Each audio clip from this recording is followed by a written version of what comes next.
Bismillahirrahmanirrahim. Assalamualaikum warahmatullahi wabarakatuh.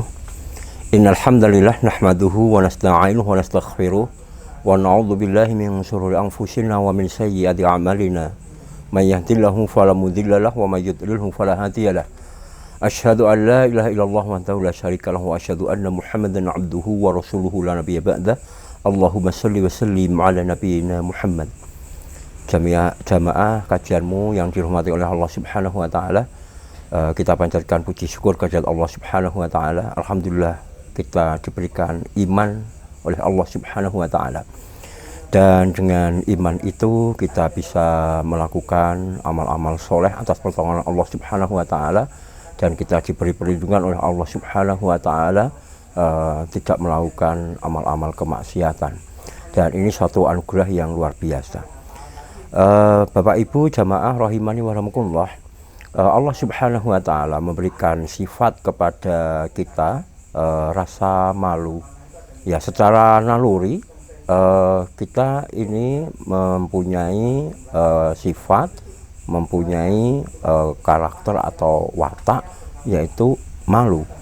Dan disebutkan oleh Rasulullah SAW yang diriwayatkan oleh Abdullah bin Umar radhiyallahu anhuma, bahwasanya Nabi SAW bersabda, al-haya'u minal iman, muttafaqun alaih.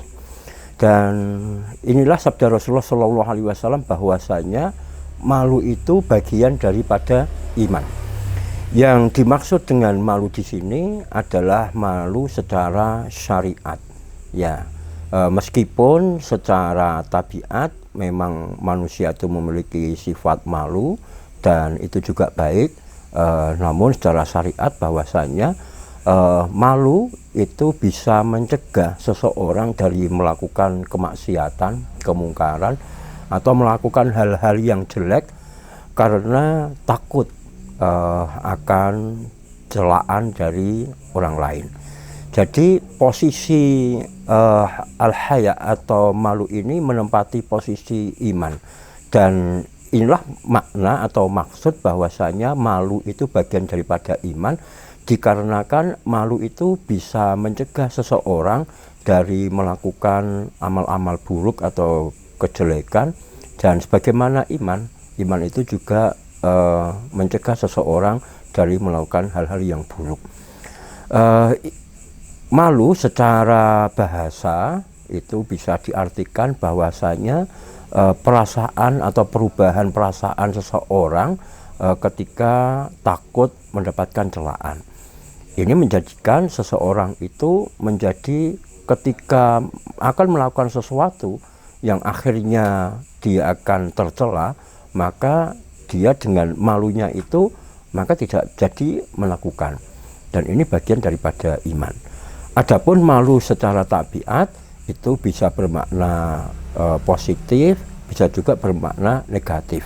Semisal seseorang malu untuk datang ke majelis ilmu, malu untuk datang ke masjid, malu untuk melakukan amal-amal kebaikan, maka itu adalah hal-hal yang negatif dan sesuatu kekeliruan. Namun malu sendiri sebenarnya merupakan hal yang baik, dan bagi orang-orang yang memiliki sifat malu itu lebih baik daripada orang yang tidak punya rasa malu. Bagaimana sabda Nabi SAW yang lain bahwasanya al-haya'u khairun kulluhu, bahwasanya yang namanya malu itu semuanya baik. Wala ya'ti illa bi khairin, dan tidaklah mendatangkan kecuali kebaikan. Nah, makna dari ini bahwasanya seseorang yang memiliki sifat malu itu lebih baik. Dan meskipun ada sifat-sifat malu yang terkadang dia melakukan kekeliruan, tetap saja bahwasanya dengan seseorang itu memiliki rasa malu, maka akan menjadikan dia menjadi lebih baik. Dan ini menjadi suatu perpaduan antara rasa takut dan juga rasa menjaga untuk kehormatan dirinya. Yang pertama, dia takut apabila melakukan suatu keburukan, maka akan menjadi celaan bagi orang lain. Dia malu kepada dirinya sendiri, malu kepada orang lain, dan juga malu kepada Allah Subhanahu wa Ta'ala. Dan menjaga kehormatan, karena dengan malu itu akan menghindarkan dia dari perbuatan yang sia-sia, perbuatan yang tercela, perbuatan yang maksiat. Nah, mudah-mudahan ceramah pendek yang singkat ini menjadikan kita sebagai orang-orang yang punya rasa malu, dan apabila kita melakukan hal yang sia-sia, yang buruk, yang maksiat, maka alhamdulillah kita masih punya rasa malu. Dan kalau memang kita punya rasa malu, tentu berbeda daripada orang-orang yang memang tidak tahu malu. Mudah-mudahan ini bermanfaat dan mudah-mudahan keberkahan bagi kita semuanya. Assalamualaikum warahmatullahi wabarakatuh.